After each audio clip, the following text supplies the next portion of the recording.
जीवन की सच्ची चाह हो और विश्वास पूर्वक भगवत प्रार्थना हो तो अनायास निश्चय ही वो चाह पूरी होती है।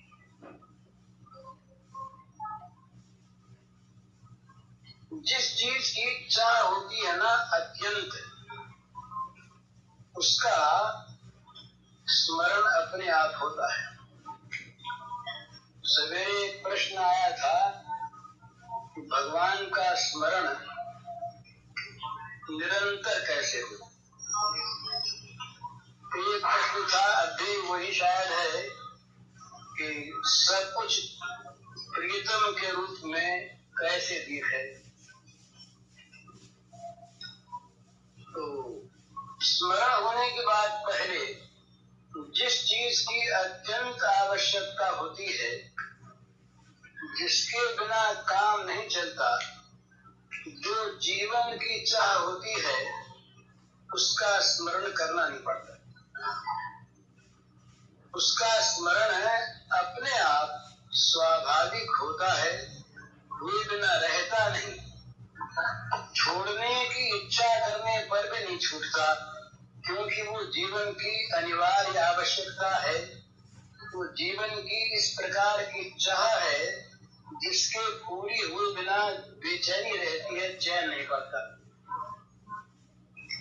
ये आवश्यकता बहुत ज्यादा न हो, थोड़ी भी हो, तब भी आवश्यक कार्य न होने पर दुख होता है। ये भगवत स्मरण का एक स्वरूप बताया नारद जी ने। तद विस्मरणे परम व्याकुलता, ये सूत्र है नारद जी का। भगवान का स्मरण हो, वो स्मरण किस प्रकार का होना चाहिए, तो बताते हैं कि जिसके विस्मरण से, जिसके जरा सा भूल जाने से परम व्याकुलता, व्याकुलता ही नहीं परम व्याकुलता।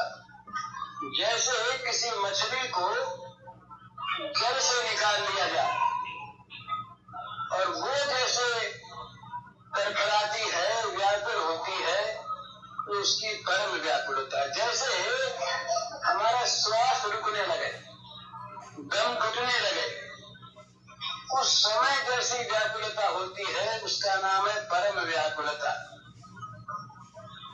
तदर्पिता अखिलाचारिता तद विस्मरण परम व्याकुलता, ये स्मरण का रूप बताया नारद जी ने कि अखिल आचारिता, सब कुछ उनके अर्पण हो गया। अपने पास रह गई केवल उनकी स्मृति संपत्ति,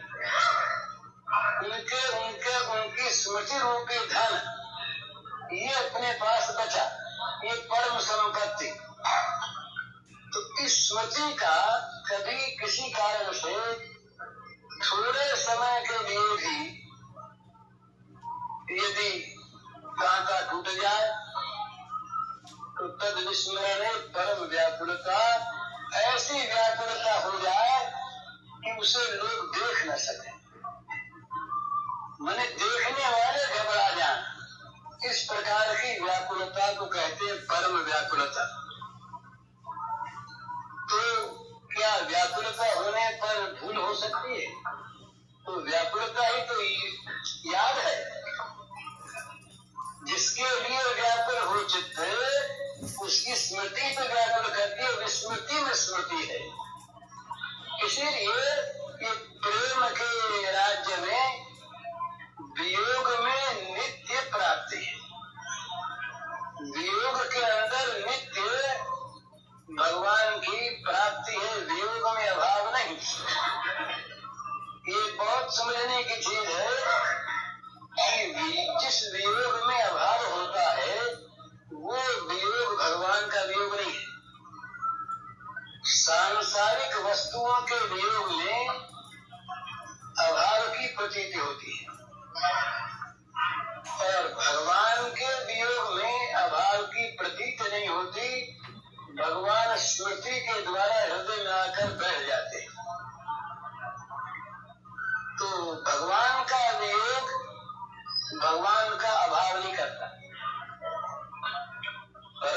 जहाँ भाव की कल्पना है वहाँ इस प्रकार की बेचैनी है, इस प्रकार का परम व्याकुल भाव है कि उसकी छटपटाहट को देखकर, उसकी तड़पन को देखकर देखने वाले लोग व्याकुल हो जाते हैं।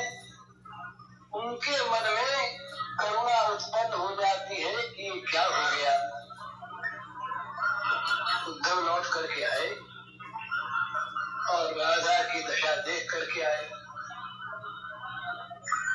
चित दे सुनो श्याम प्रवीण, चित दे सुनो श्याम प्रवीण, श्याम तुम्हारे बिरह राधा, मैं जो देखी छीन, चित दे सुनो श्याम प्रवीण। उद्धव रोने लगे। ये विभिन्न भाव हैं। उद्धव ये भाव भी देख करके आए कि राधा से राधा नाथ का वियोग कभी हुआ ही नहीं और है ही नहीं। राधा ने ये भी बतलाया कि तुम समझते हो कि श्याम सुंदर चले गए यहाँ से, तो नित्य यहीं पर है।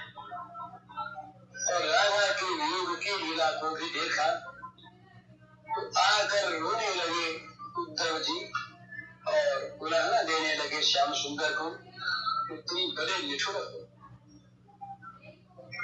इस प्रकार तो बिगड़ाते हुए जीवों को छोड़कर, रोते हुए प्रेमियों को छोड़कर तुम चले आए, तुम्हें दया नहीं हुई मन में। मैं देख के आया वो राधा के अंगुलियों की मुंदरी उसके दाह में आने लगी है, इतनी छूट हो गई है वो परम व्याकुलता। वेद में स्मृति में परम व्याकुलता हो जो देखी न जा सके, ये ऊंची स्थिति। लेकिन जहाँ आवश्यकता होती है वहाँ वस्तु के न होने पर दुख होता है, भजन नहीं होता। भजन नहीं होने पर तो दुखी होता है क्या? बल्कि हम तो यूँ सोचते हैं अपने मन में कि जरूरी काम हो गया तो माला तो जरूरी थोड़ी है, कल कर लेंगे। जरूरी काम पहले करना है। आजकल बेजरूरी दो काम है, बेजरूरी दो काम। एक तो भजन बेजरूरी काम, मेरे समय नहीं मिलता, काम बहुत ज्यादा, फुर्सत नहीं मिलती, काम सब संभालना चाहिए, संभालना पड़ता ही है, तो क्या करें? भजन वजन कम कर दो और तो कोई चीज कम होती है, सब जरूरी काम। उनके बिना ये तो चलता नहीं। ये बेजरूरी फालतू काम है। हुआ तो हुआ, न हुआ तो न हुआ, कोई बात नहीं, कोई दिन थोड़े किया हुआ है। वैसे नहीं भजन। और यदि खर्च बढ़ जाता है बहुत तो बोले क्या खर्च बढ़ाना, आमदनी रही नहीं तो और खर्च तो बढ़ता नहीं, कोई दरवाजा बंद कर। ये फालतू काम। तो फालतू काम के न होने पर काम बेचैन होता है और जरूरी काम हो तो बेचैनी होती है। तो भगवान की आवश्यकता मन जाग जाए, भगवान के स्मरण की आवश्यकता मन में जाग जाए तो जरा सा विस्मरण ही अपने को ऐसा मालूम देगा मानो बहुत बड़ा अपराध हो गया, बहुत बड़ी हानि हो गई। विपद विस्मरण विष्णु संतम नारायण स्मृति कहते शास्त्रकार, विपदे नहीं विपदा संतम नहीं संततः। ये संसार की संपत्ति नहीं और संसार की विपत्ति नहीं। विपद विस्मरण विष्णु, भगवान का विस्मरण हो गया, भगवान को भूल गए, ये सबसे बड़ी विपत्ति आ गई।